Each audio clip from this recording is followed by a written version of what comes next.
Hey everyone, it's Matt Donahue with our weekly market update for the week ending Friday, November 15th. Let's go ahead and jump into it. Last week there was a lot that was going on, but one of the big things that's in focus is the Fed's rate cutting cycle that began in September. There's a lot of indications that it's not going to be as deep or as long term essentially hoped for. A bunch of reasons. Recent economic data, election results, growth in labor markets are both stronger than anticipated. All that's putting upward pressure on inflation. Core PCE, which is a key inflation, stalled after a lot of decline since 2022. Both actually showed increases this month, and pushing estimates for October's final numbers well. In addition to that, 10-year Treasury yields have risen. They've gone up about 75 basis points since the Fed started doing their rate cuts because yields have gone up 10-year Treasuries. And what that means is mortgage rates have actually gone from 6.18%. That means housing activity is down. It's down to its lowest level since 1995. There's a bunch of reasons for that. Housing inflation, potential policy changes like stricter tariffs, that could drive wage and price increases, which then threatens disinflation, threatening the recent disinflation goods. So market expectations, what does the market think is going to happen? Well, back in September, the market was expecting, upwards of 160 points in reductions to the Fed funds rate. Well, now the expectation is about 70 points. And that is that shorter and slower Fed action that we talked about. Economic releases this week. We'll see what the impact is there. You've got a lot of home building stuff, home builder confidence index, housing starts, existing home sales. Still have our weekly jobless claims, leading economic index, and the consumer.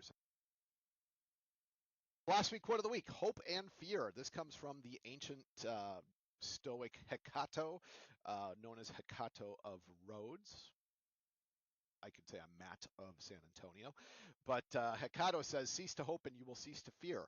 Instead of adapting to the present, we send our thoughts too far ahead. So Hecateo and a lot of the Stoics thought that hope and fear were two sides of the same coin, right? It's a projection of the future, which of course, as we all know, we have no control over what's actually going to happen in the if I'm projecting like that, then I'm distracted. I'm distracted from the present, and it's going to undermine my acceptance of life's unfolding. So by relinquishing excessive hope and fear, trying to maintain that middle course that we're always talking about, you can focus on what's tangible and what's actionable. Tax tip of the week, use of personal vehicles. Check out our blog post for this. But you've essentially got two different mileage methods you can use. There's the standard mileage method and the actual expense mileage method. A couple key reminders for both as you start digging through those. One is both methods require a logbook. The method you're going to use each year is the method that gives you the biggest deduction. If you have a business owned vehicle that parks at an office, you won't need that logbook, but if you park it at home, you will. And you always, of course, want to seek advice from your tax professional, just especially when you get into things like depreciation capture on a vehicle you park. Long-term care planning month, we're going to focus on the women's perspective. A couple trends. Men now comprise about 39% of caregivers, but that means 61% of caregivers are women. And 64 of all the long-term care claims that are out there, women account for 64% of those claims and spend about 50% longer on claim than men do. So a couple key points to think about with this. One, start your conversations early, talk to your loved ones first, then give us a call, talk to us about this because we can help you plan for this. Second, explore insurance options. A good plan is a good plan. The key is though, are you sacrificing too much money or lifestyle or things you want to do today to put the plan in place?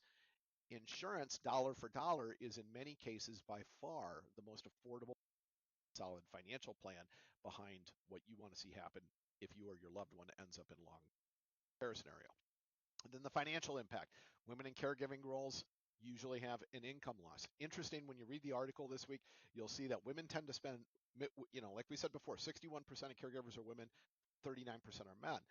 Men tend to spend not quite as much time as women do actually doing caregiving, though. Women tend to spend a little more time. They put a little more effort into it, which in many cases means maybe you retired early.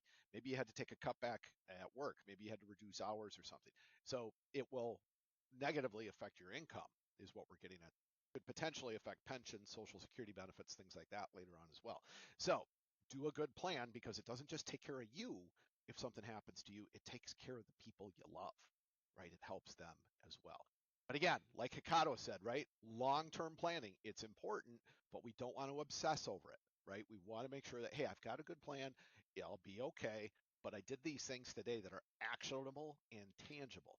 Best thing you can do, give us a call, 888-339-0093. Second best thing you can do, come to our holiday party tomorrow night. We're going to be at the Quarry in San Antonio, the Quarry Golf Course, actually. Doors open at 6. We'll start at 6:30. The price for admission, folks, bring 2 unwrapped new toys with you. We have partnered with Toys for Tots and the U.S. Marine Corps this year, and we are going to be collecting toys all the way through December 18th. So come out to our party tomorrow night. Like I said, doors open at 6. We'll get started at 6:30.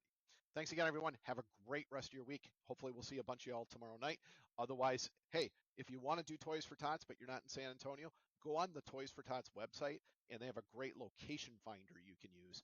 That way, you can find a local drop-off point that's somewhere close to home for you. Thanks again, everyone. We'll see you next week.